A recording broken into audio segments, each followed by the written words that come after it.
In patch 1.8.2, Massive are delivering 2 new legendary missions, bug fixes, exploit fixes, game improvements and gear rebalancing. And this all comes with only 2 very minor drawbacks. We are having yet another round of microtransactions inflicted upon us. But more significantly, it's all coming 3 fucking days after they start marketing the fucking sequel. This is too fucking little, too fucking late. Welcome to patch 1.8.2. The death rattle of the Division.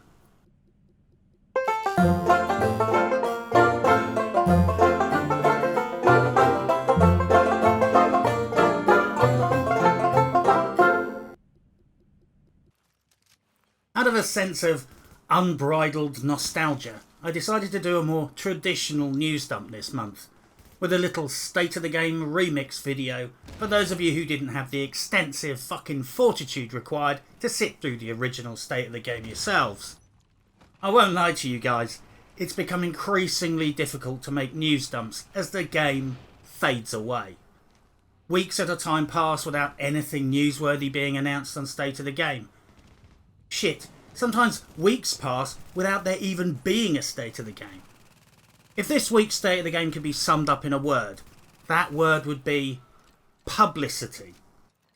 I'm very pleased they finally addressed some of the serious issues with the Division, but it's frankly too little too late, and cynically timed to coincide with the E3 reveal of the Division 2. This week's State of the Game was all about the Division 2 and not the Division. If they gave a fuck about this game, fixing stuff like the support station bug would have been fixed a long time ago. Perhaps if they spent less money on paying people to massage their Wikipedia entry, they could have spent it on developer time to fix shit instead. For those of you who didn't realise, this week's State of the Game was not episode 100. We had 97, 98, 99, 99 and a half. And this one they're calling episode 100. I suppose they decided to bullshit about the episode number so they could pretend they were doing a big centenary reveal timed with E3. I will chalk this up as yet another classic example of them operating under the assumption that we believe everything they tell us, and they think gamers can't do basic mathematics. Like counting. I don't know why they felt the need to do that, to be honest. They have their reputation for honesty and transparency to protect. I mean, it's not like they lied to us about the development of the Division 2 for 2.5 years. Oh yeah, sorry. They totally did that. Moopster82, so this is episode 101, right? No. No. That's technically...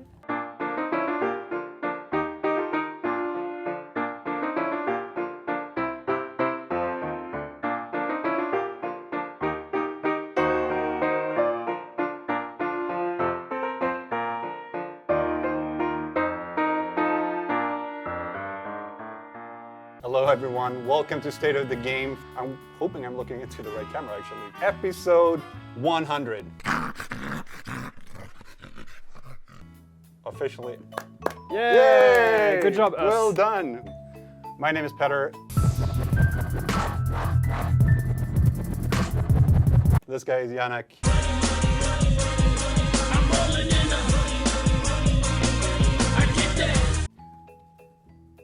It's crazy, actually. It's nuts. When we started doing State of the Game, we had no idea we were actually... This camera.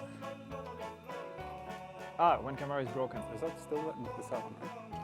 So in the dark zone, we have about 22% people dying of rogue activity. I really wanted, but I don't think we had the budget for it though, sadly. To have one of those screens, you know, that they have during... like in sports. In sports, yeah, you could actually draw circles around the stats. Yeah. Like 100. And then you just circle it. Announce Division 3, please.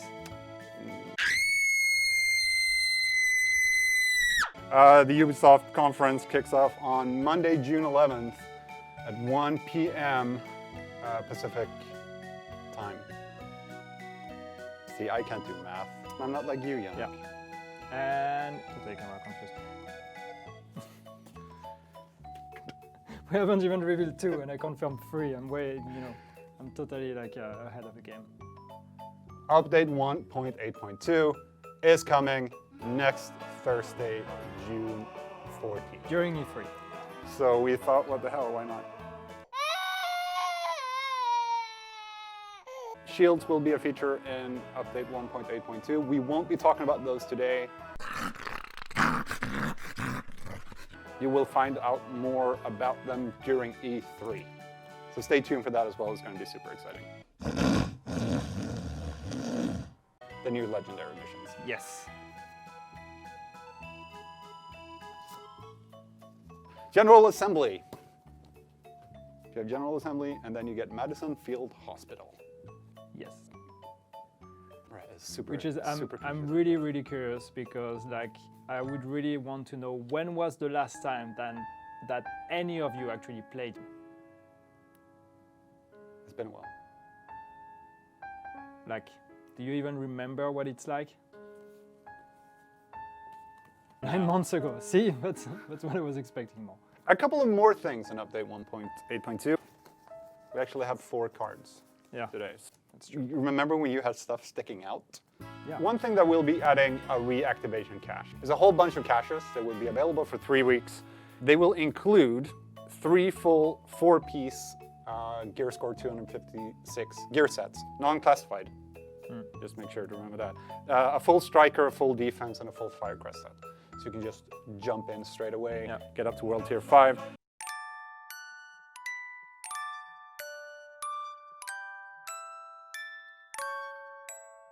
There's a cache with some high-end gear to kind of let you mix and match how you want. 5 random weapons, attachment, and mods.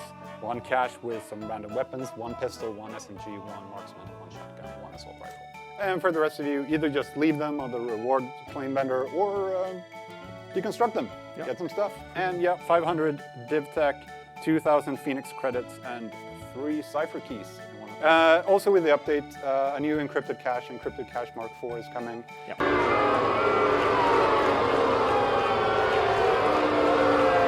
It will include 4 new collections and a Chase collection. We actually have a picture of the new ones. Let's see if Hamish can get those up on screen.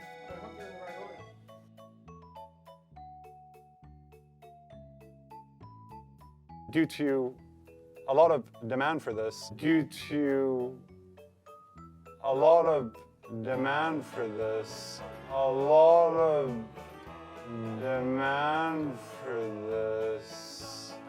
items from Mark 1 to Mark 3, including emotes, non-collection items, not part of the collections, will be added to the store so you can buy them a la carte.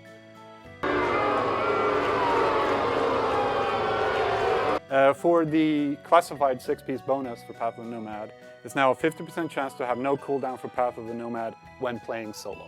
Predator's Mark 6-piece bonus now ignores the status of effect immunity of NPCs. Immunizer support station now is going to basically nullify the effect of the bleed. The Tactician's authority was that the 6-piece improved stacks would reset whenever you got into an elevator. That won't happen anymore. And the stacks will also now be correctly lost when using the recovery link. And for the Reclaimer, support stations will now self-destruct when the set is unequipped. Yeah, one thing that's been requested for a long time. I know people have gotten kind of used to it, but it's super annoying. From update 1.8.2, the support station with the highest health per tick will now take priority. Yes. We want to try to be careful with making any changes. We're adding, for the auto snap on aim, we're adding a cooldown to it. So that's one way to, try to address some issues with tools that people can use. You might have heard of it. That you might have heard of, especially on console. No idea what you're talking about. There's also, of course, a whole bunch of bug fixes and stuff going into the update. I have a couple of notable ones here. The support station thing, we already went through that. There's been a spawning issue in Last Stand. The opera in the Dark Zone has been one of those things that's followed us around for quite some time. It will now correctly spawn NPCs as it should. And this is actually not a bug fix, but it's a nice little thing. The Phoenix credit cap is up from 5,000 to 8,000.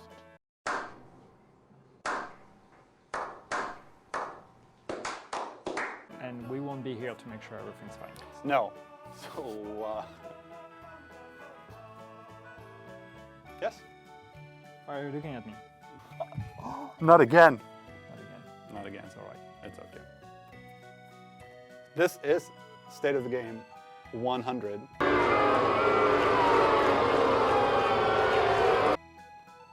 Again, it's absolutely crazy, but I really want that guy over there. You think? Yasmin 0421, you mean 101? No? When the next? But we'll, cool, nice. And, I put that on my Instagram account. yeah, I can't remember. There's like so you can, the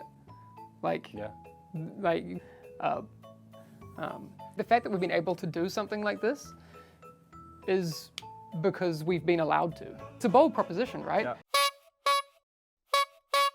They're like, hey, can we have some money to buy some equipment and give us some space and let us go ham on the internet? Hi there, I'm Maisie and I'm a concept artist on the world building team.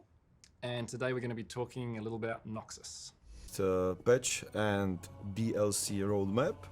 And also a couple of interesting news about KCD. We will be doing plat prizes throughout the stream, 3 platinum prizes, 1 Mirage Prime Access, and because it's our 5th year anniversary, each of you gets to give out a prize of your choosing.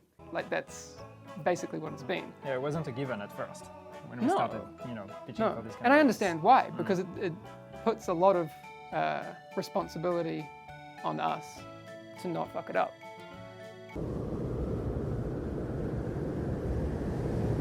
And there's been times when it hasn't gone so well, and times when it's gone better. Yannick is so excited he's checking. I know he's checking his phone. Because we just have Right? a Twitch I'm chat just now, boring so- Yannick now. But we've done 100 now.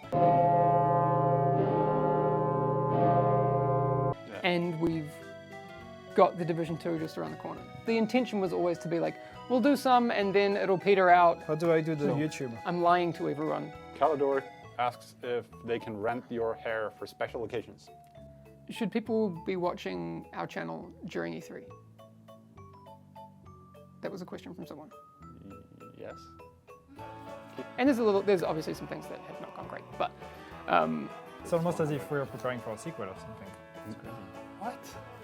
we could have done the whole state of the game in 3 minutes.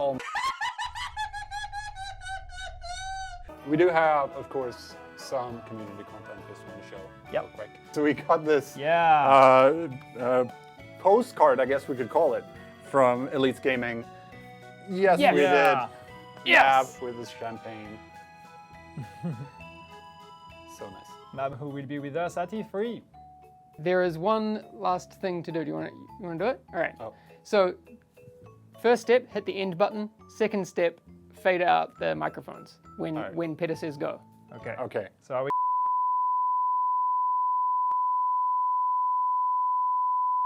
I have to give it to Yannick. I've noticed after watching many State of the Games that periodically, when he lets his guard down, he has a habit of dropping sardonic comments that are, let's face it, hilarious truth bombs. This week's was, it's almost as if we're preparing for a sequel. You guys are smart enough to pick the bones out of the State of the Game remix yourselves. You don't need me to repeat it in detail. Especially not when Petter did that himself at the end. They joked that the whole State of the Game could have been done in 3 minutes. But actually, the whole 35-minute episode could be summed up in 75 seconds. As Petter actually did at the end of the State of the Game. Update 1.8.2 coming next Thursday, June 14th. More information about Shields, a new feature coming during E3. New legendary missions are Madison Field Hospital and General Assembly. We'll be giving out a reactivation cache to everyone, but it's targeted for new and returning players to get you up to World Tier 5. Wow, the camera's on me now. Encrypted Cache 4 is coming with the update as well. The current store items will be taken out and replaced by a rotation of items from Mark 1 to Mark 3. But the caches are not going anywhere, so they will still be available with cipher keys and everything. We're not touching those. Predator's Mark now ignores the status effect immunity of NPCs, not players. Path of Nomad, 6-piece bonus, 50% chance of no cooldown when playing solo. TAC will not reset in elevators. Reclaimer support stations will now self-destruct when the set is unequipped. The auto snap on aim will have a little cooldown. Spawning issue in Last Stand fixed. Opera House NPC spawn fixed. Support station with the highest health per tick now takes priority. Phoenix cap credit increase to 8,000. In fact, as a science experiment, I sped that up so it finished in under 45 seconds, and you could still just about understand what was going on. Perhaps if he had clipped that fucker up and put it at the start, it might have been a good thing. Just saying. Well, consider me triggered when Petter explained they couldn't buy a fancy monitor for the studio because we didn't have a budget for that. I hate it when people use budget as a euphemism for being too tight fucking fisted to spend the money.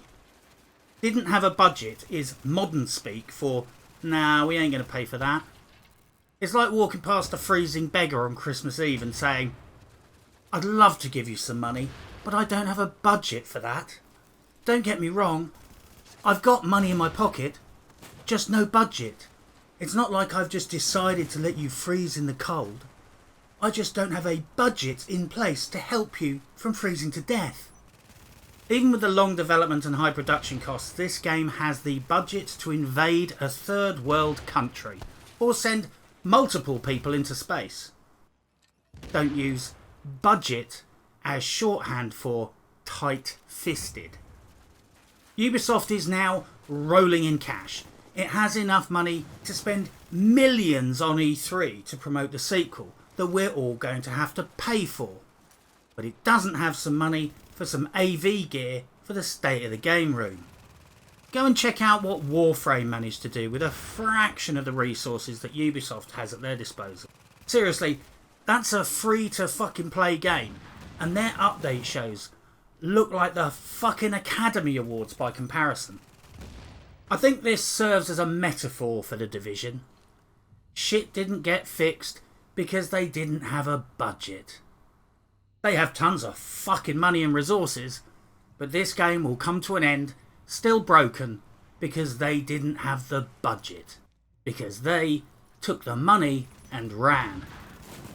We are now having our fourth wave of encrypted caches. They can't fucking contain themselves. They're literally at the point where they're pumping this shit out as fast as they can. And I think it's a bad omen for The Division 2. I think The Division 2 will be a fucking blistering shit pie of microtransactions and pedo caches. And the fact that they are doing nothing to try and dispel these rumours speaks volumes.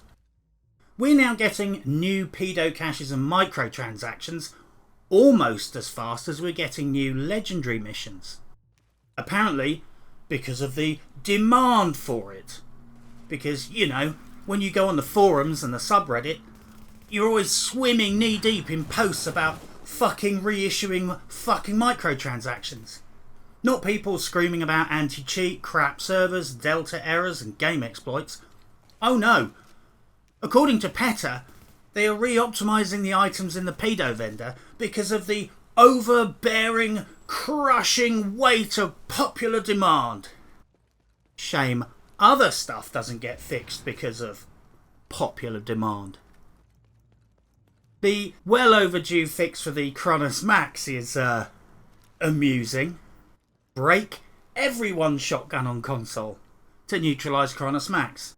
I find this interesting because it means I can call bullshit on their anti-cheat. Apparently, the anti-cheat in the Division uses statistical analysis on the live game to identify cheat behaviours. Well, if this were true, why not just type in the command, if the player repeatedly strings aim down sights and shotgun headshots on rapid fire, player equals fucking Cronus Max user? Well, apparently they can't. I can only assume it's because what they said about the anti-cheat isn't true. If it was, a programmer could get that shit sorted out in an afternoon. Thanks for that. I'm pretty sure that the anti-cheat was described as analysing game data in real time. So you can analyse that, surely. The current situation is what it is, really.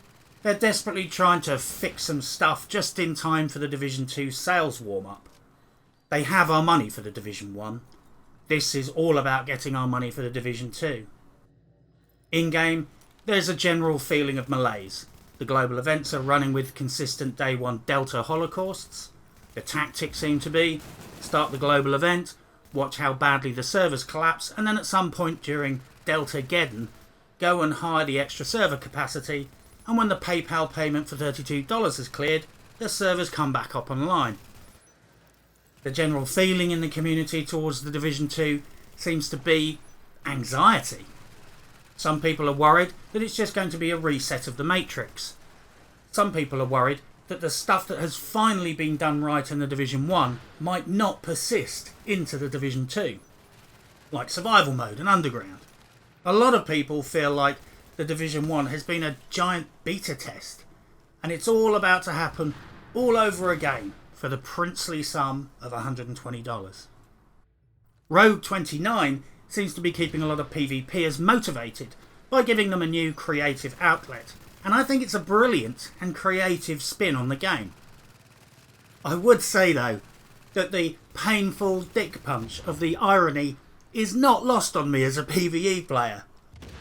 Think about it. For the whole history of the Division, we have had our PvE gear and skills fist fucked and nerfed mercilessly to appease the PvP community. Now most PvEers have quit playing the Division, the PvP community fucks off to play in level 29 gear. I mean, come on, that is fucking funny, right? I'm sure even PvPers can see the irony there. Well, my fingers are crossed for the big reveal at E3. I can't wait to hear all about the Battle Royale mode, the fucking pedo cash Armageddon, and how everything's super exciting. The only news coming out of E3 thus far appears to be this picture. It would appear that some sneaky bugger took a pic of their advertising hoarding and posted it on the interwebs. If this turns out to be legitimate, what we can speculate so far is this. That looks like Washington DC. That dude has a crossbow. The dudette in the middle has a Milcore MGL 40mm noob tube. The other dude has a CDX precision sniper rifle. And there appears to be some slogan about remembering that the whole game will be slathered in pedo caches and microtransactions like a truck axle is slathered in grease. My predictions based on this image are: the spam repeating noob tube will get nerfed in the first month. The crossbow will probably roll out as a one-shot kill and get nerfed too. The sniper rifle won't be anywhere near as powerful as in real life, and 3 weeks into the Division 2, we'll all be chicken dancing around our target, spamming M4s and SMGs and screaming abuse at each other, whilst the servers, Delta error, and everybody complains that they fucked up the anti-cheat again. If I come across as saltier than normal, it's not because I'm unhappy with patch 1.8.2. I'm unhappy about the fact that they only bothered to start fixing this shit because they think it will impact on future sales. If they'd run around this enthusiastically fixing things in the Division from day one, the servers would be full, everyone would be happy, and I'd have nothing to fucking bitch about. I think nearly everything they announced in this week's State of the Game was good stuff. It's fixes that the game needed, balancing the players wanted, and shit that people requested. I don't have any issues with what they announced. In fact, I think it's pretty good shit. Well, apart from the fourth fucking wave of pedo caches, which can frankly go and suck Satan's cock in hell. My issue is about when they're announcing it. They have let the game fucking die because of broken ass exploits, retarded balancing, shitty servers, and a lack of fundamental anti-cheat. Now the game is half dead, they're going full tilt, announcing changes and bug fixes that most Division players will never even see. And they do it at the end of the game's life cycle, cynically timed to coincide with their sales launch for the sequel.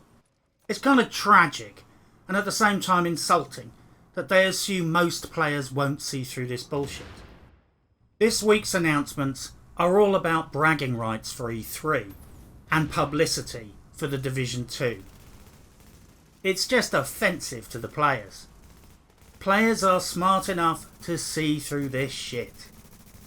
I really hope the Division 2 learns from past mistakes, but the very fact they're pulling smoke and mirrors shenanigans so badly on State of the Game right now tell me it's all going to be launched half-baked, half-cocked and underfunded from day one. And they're going to try and blag their way to success. Time, as they say, will fucking tell. Well, it's time for me to head back to the salt mine and psychologically brace myself for the full horror of the Division 2 reveal tomorrow. But in the meantime, good luck and happy hunting.